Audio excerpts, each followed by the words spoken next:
What is up, everybody? It's your boy Robbie Dagger coming back for another episode of Mobius Final Fantasy. Good of you to be here with me. Thanks for joining. In this one, we'll get right into it. We're looking at the Maya job, the newest Maya job that just came out, the Esmeralda. Looks very cool. Let's take a look. Let's spin her around for you so you can take a look. If you haven't seen her yet, really cool job. Very nice outfit there. So this is the second Maya job that we've seen in Global. Really cool. So what we're going to do is we're going to take a look at her job card. We're gonna look at what's going on in there, and then we'll do a quick comparison between her and the other Maya job. So this Maya is looking good. Right off the bat, you can already see she's got some good elements here. We've got earth, wind, and water. So very, very cool elements. Looks like in the auto abilities, we're getting Clutch Barrier, Clutch Faith, Clutch Region, Clutch Wall. Now, I love this. This is another Maya job with Clutch Wall, Clutch Barrier. That's gonna save me. Save you. It's gonna save you so many times. You're gonna be happy with it. Also, the Faith and Region is really nice too. But here's where it gets pretty cool. The Enhanced Earth 50%, Enhanced Wind 50%, and then you've got resistances to 40% to the same elements. So that's actually really, really nice. Adds a little extra bulk to our girl Maya here. 40% less damage from an elemental attack is great, especially when you're talking about a squishy mage. The element starter plus 16 and the extended break plus 4 is pretty standard. The painful break, the exploit weakness, the approved crits, the ability chain, all 70% each. Just like the last Maya job, this is what's going to help your Maya just kick it up a notch, do some awesome extra damage. And then of course you get some enhanced heal drives, 5% for driving, your life orbs if you need to do that. You get +1 ultimate charger, which is pretty sweet. You're going to see more ultimates than usual with this job. And then prismatic draw plus 10%. Really, really nice. That means you just have a 10% chance to draw a prismatic orb when you're doing your auto attacks, getting your orbs back. Auto charge ultimate plus 3 is kind of goes along there with ultimate charger plus 1. This is going to automatically charge your ult every turn that passes by, so you're going to be charging ults more often, which is cool, which is very nice. And then the prismatic element starter plus 2 is awesome. It's going to help you get those nice shift and trance starts to after you're into your first round of the battle. So that is really, really good. And then it's our second job with sleep resistance plus 100%. The other one being the other Maya job, of course. Maya cannot be put to sleep. And then when you job change shift, it's going to shift your elements to wind, which is awesome. It's actually a usable element for the job. And you get the 4-turn JCR normally, job change recast. And then of course, you're an attacker, an MP, so you're going to auto charge ultimate. You're going to charge ultimates for your whole party when you use abilities, and then you get a 50% damage up, of course, in multiplayer. So she looks great. She looks great, really strong. Without an item, so I have the very basic Maya weapon on, Arc Mirage X, first one you get for her, and we're looking at 962% magic. So one of the strongest mages, probably the strongest mage we've seen in Global in a long time. Let's do a quick comparison to the Phoebus, so we can kind of look at what we're getting into. So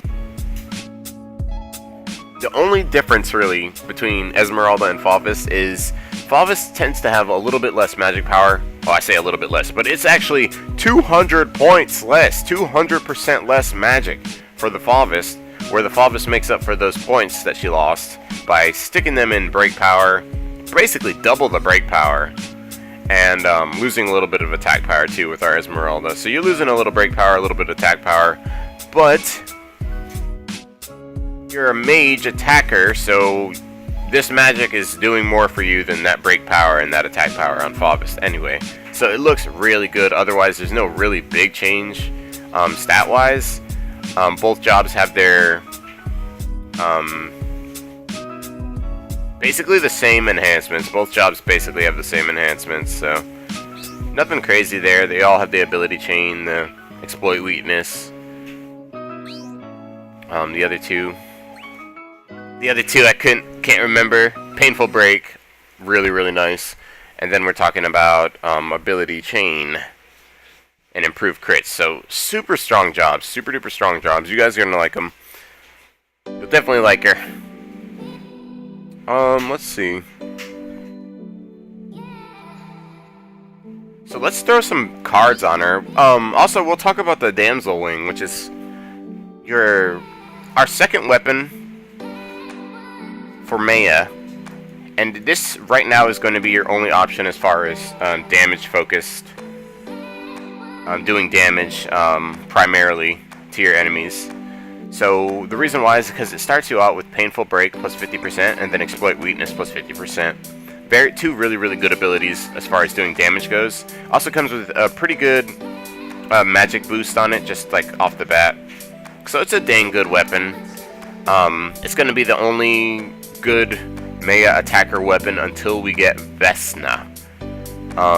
And no clue when that's coming out. Maybe sometime around the end of the year or like January, February, if I had to guess. So if you like your Maya job a lot, you may want to pick this job up, try to get this job in order to get this weapon. That being said, you don't 100% need it. She's pretty dang strong without it. So let's put some cards on her. So I want to talk about her cards, her elements, a little bit. I would say one of her best cards, so as far as dealing damage, one of the best cards you may or may not have access to is going to be the Pulse Bounce, Vanille, Final Fantasy 13. We got this in the 13 event.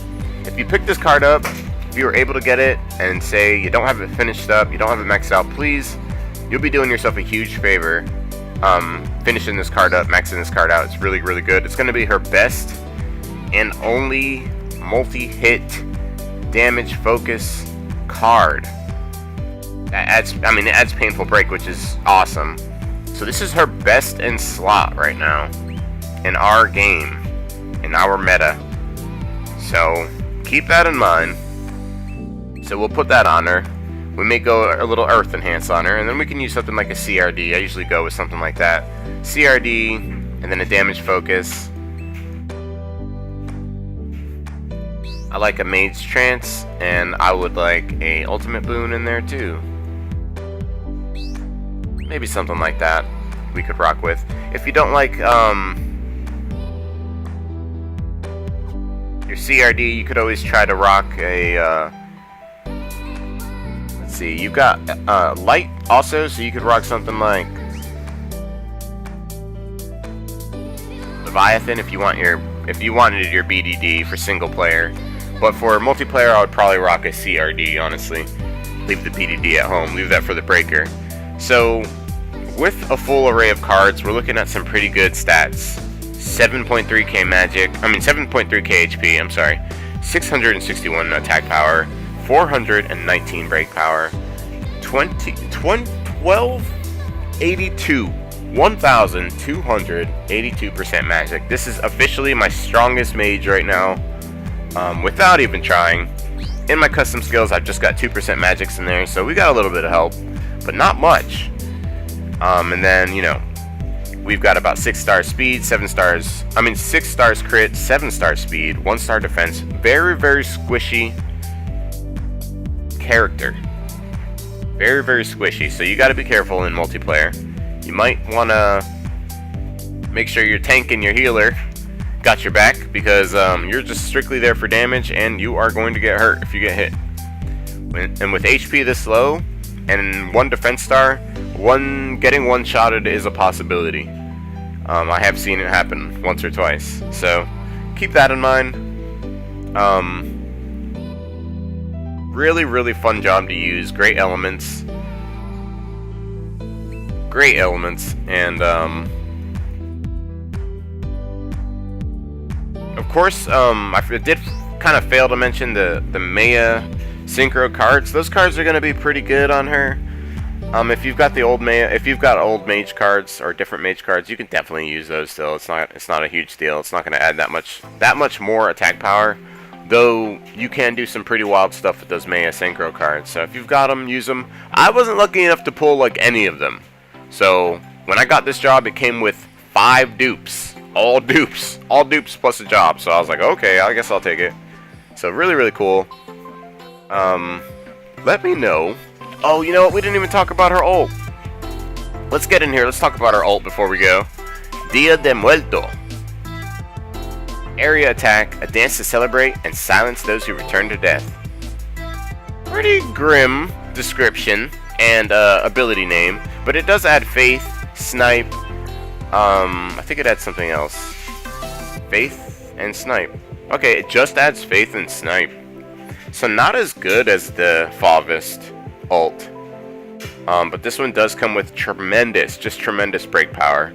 Looks like 18,614 break power just off rip right now as we are set up.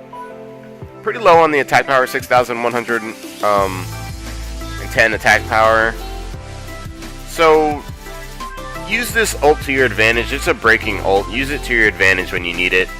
And you can't really go wrong. Breaking ults are really good. Doesn't ever hurt to have a backup breaker.